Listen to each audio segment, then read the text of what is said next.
ایک غلام کو حضرت علی علیہ السلام کے سامنے لایا گیا جس نے اپنے آقا کو قتل کر ڈالا تھا۔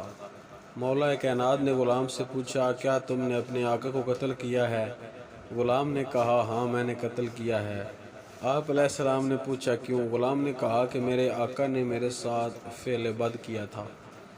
حضرت علیہ السلام نے میت کے ورثاء سے پوچھا، تم لوگوں نے اسے دفن کر دیا ہے؟ ان لوگوں نے کہا، جی ابھی ابھی دفن کر کے آئے ہیں۔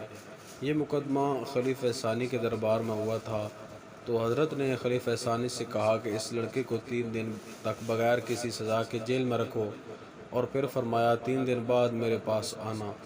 جب 3 دن گزر گئے تو ورثاء خلیفہ ثانی کے ساتھ مولا کائنات کے پاس گئے تو آپ نے فرمایا مقتول کی قبر پر چلو۔ جب وہاں پہنچے تو آپ نے فرمایا کہ قبر کو کھولو اور مردہ کو باہر نکالو، لیکن جب قبر کو کھولا گیا تو قبر میں میت کا نام و نشان نہ تھا۔